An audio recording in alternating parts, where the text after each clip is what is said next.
All right, what's going on, you guys? Nick here with Nick Strength and Power. I've got a couple of interesting stories for you guys today. I'm still a little bit sick with COVID, so my voice still might sound a little bit different, so I apologize for that in advance, but I got to make a video. So the first story that I've got for you guys today, a recent guest posing from Kalecinski at 14 weeks out from the 2022 Mr. Olympia. Is obviously one of the favorites in this lineup after a very successful 2022 competitive season.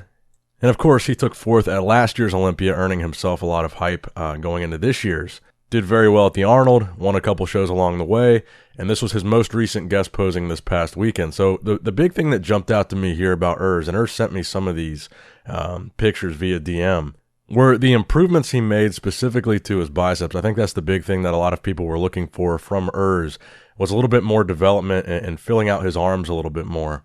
His back would be another thing, but the main thing I think is his arms, and I think you can tell, you can put a side-by-side here of his front double bicep here and his front double bicep from this year's Arnold. And you can see he has made some marked, noticeable improvement to the peaks on his biceps, which I think is going to be very important for his physique at the Olympia. And I'm a really big fan, particularly of the conditioning that seems to bring so consistently. He brings this crazy trademark conditioning. He's got the kind of that golden boy classic physique look. A very commanding stage presence. Your eyes are just automatically drawn to when he is competing. And I think he's going to be very dangerous at this year's Olympia. And I think he does have a shot at cracking that top three and joining Chris Bumstead and Terrence Ruffin and potentially being third. But he is still going to have to deal with Ramon and Breon and a lot of these other newcomers as well that have a shot at the top six. But speaking of classic physique, Breon Ansley, he did a guest posing this weekend as well. And the big story with Breon has really been that after the Arnold Classic, he said that his intention was to switch to 212 after this year's Mr. Olympia. So presumably, he would still be competing in classic physique for this year's Olympia. Now, he was originally going to do the Tampa Pro, and then I heard he was doing the Arnold Classic UK. And looking at his conditioning here, I don't think he's doing the Arnold Classic UK. I think that's pretty safe to say. So two of the shows that he was going to do in Classic, he has not done. So again, I wouldn't be surprised if he doesn't do the Classic Physique Olympia. I heard that is still his intention. But again, the thing about him looking so big in these guest posings and these pictures that we've seen from him recently is that he's already said one of the issues with him competing in Classic was it was a struggle for him to make weight. And that last-minute struggle for him to make the weigh-ins for Classic Physique is what he attributes to the reason why he doesn't look his best or hasn't looked his best at the past couple showings. So I think at 14 weeks out from the Olympia, it looks a little bit odd that he would be looking bigger than ever if he's been struggling with making weight. And it makes me wonder if he's going to not do the Classic Physique Olympia, if there's a chance he can do the 212 Olympia. I don't know how that works. If you've won an Olympia, you're qualified for life to compete in the Olympia in that class. Now, because he is a Classic Physique Mr. Olympia, I don't know if he could get a special invite to 212. I don't know if that's even what he wants or intends to do. But the bottom line here, I think, is that Breon, he looks big. He looks very big. Now, next up in the news, this weekend we did have a pro bodybuilding competition, a qualifier for the 2022 Mr. Olympia, and that was the Yamamoto Nutrition Pro Cup. And at that competition, Vlad Suharuchko was finally able to secure a pretty major win in a great Olympia qualification there. I've always been a fan of Vlad's physique. He's a very young guy. He's in his early 20s, which is surprising, but his conditioning is always pretty intense vascularity, really big bodybuilder. So I'm excited to finally see him get a big win here. Taking second at this show was Muhammad El Imam. Taking third was Andrea Musi. Jamie Jahal, a.k.a. The Giant, took fourth here, and in fifth place you had Roman Fritz. And I wasn't able to catch the live stream for this show. I'm not entirely sure there was one, but I did see a lot of the pictures of Vlad, and Vlad looked pretty crazy in the photos that I saw, so it looked like a deserved victory for him here. And I'm excited to see what he's going to be able to do at the Olympia. Now, next up in the news, another physique update from Ramy. It seems like there's going to be no end to these big Ramy physique updates, which I'm totally okay with. It seems like it gets people really excited.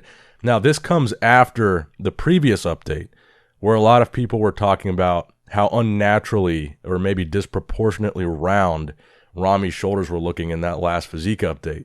And it led to a lot of speculation about Ramy's shoulders and the potential that he's using site enhancement oil. The shoulders were sticking out a lot. They didn't really look super defined, super striated. And this update seems kind of like an answer to that. It's taken under different lighting and it's a different pose. But I did see a lot of the comments tagging me in this post saying this was a completely different look for his shoulders. People saying that obviously there's no oil. His shoulders look good here. His shoulders look great. They don't look suspicious. That's what the comment thread seemed to be after he posted this update. And I think that might be why he posted them, because his shoulders do look good in this update. They don't look as suspicious as they looked in those other updates. But again, it is different lighting. And the thing that I still notice here, and again, I do think they look better and they do look striated, but the striations are on the inner part of the shoulder, and the part that sticks out is still that outer head. And if you look at the part that sticks out, that is the part that's not as striated, even in these new photos. But again, it's really hard to tell. None of these things are certainties. And when looking at bodybuilders, it's very subjective. Really all you can do between bodybuilding shows is speculate, because it's such a subjective sport. Physiques are so subjective. So whether or not he's on SEOs, it's probably impossible to prove unless you give him an x-ray. But at the end of the day, all that really matters is how his shoulders look on that Olympia stage, and that's when we're going to find out whether or not it helps or hurts him that they look the way that they look, regardless of how they look the way that they look. But even with all this shoulder talk, Ramy is still my pick to win the 2022 Olympia. I think he is the safest bet right now based on all the physique updates that we've seen. And a guy that we haven't seen very many physique updates from leading up to the Olympia, Brandon Curry. Brandon Curry posting this update, explaining where he's been. A lot of people have been asking why he hasn't been posting any updates. He's been rather, I guess, absent from social media would be the right word. Brandon Curry, obviously runner-up to Big Ramy, and Big Ramy's been the one posting the most. Brandon Curry hasn't posted much at all, and he says in this update, "Focus is the name of the game. My focus has been on my work and not social media. When it's time to step on stage, it won't matter how impressive anybody looks on the internet. Work is done behind the scenes." And he does have a point, but selfishly, I would like to see more from Brandon Curry, because in the past, if you guys remember, prior to Brandon winning the Olympia, Brandon's physique updates, when he first went to Oxygen Gym and started really transforming his physique, it was his updates going into the Olympia that were some of the most viral updates at those Olympias, even before he won. Because he did look so impressive, and he looked great in the magic mirror, he looked great in the posing videos, he looked round and full and striated, and he was the talk of the town with his physique updates. So it's a little bit of a different side of Brandon we're seeing this year, but I guess we're going to find out if it pays off, with Ramy taking the opposite approach, and Brandon taking the more traditional Ramy approach and not posting as much. And the final story that I've got for you guys today, 14 weeks out physique update from William Bonac, a man that not a lot of people have been talking about, but I really think they should be. A man that gave Brandon a real run for his money at the Arnold Classic this year. The man that won the Boston Pro to qualify for the Olympia. William Bonac. He says he fixed his gyno. He says that he fixed the issue with his leg.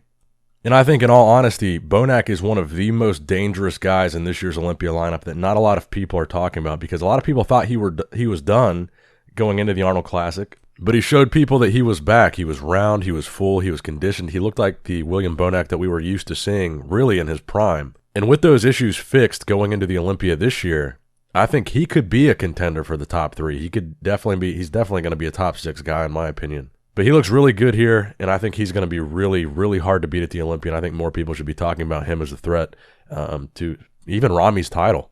So that's going to wrap it up for the video today, guys. I hope you did, in fact, enjoy it. Make sure you leave a like, a thumbs up if you did, in fact, enjoy it.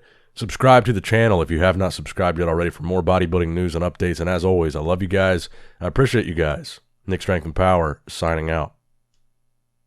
All right, guys, don't forget to click that like button and subscribe to this channel if you enjoy the content. Also, check out my Instagram at Nick Strength Power. My Facebook page, which is simply Nick Strength and Power. My secondary YouTube channel, Nick Strength and Vlogs, for vlogs and bonus content that you will not see on this channel. And consider subscribing to my third YouTube channel, Nick Strength and Pokemon, which is all things Pokemon and trading card games, completely unrelated to this channel. So if you're into that, give that one a look.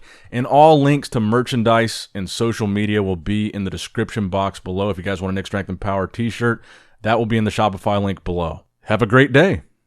Dancing in the good light, everybody's feeling warm and bright. It's such a fine and natural sight. Dancing in the good light, everybody's feeling warm and bright. It's such a fine and natural sight. Everybody's dancing.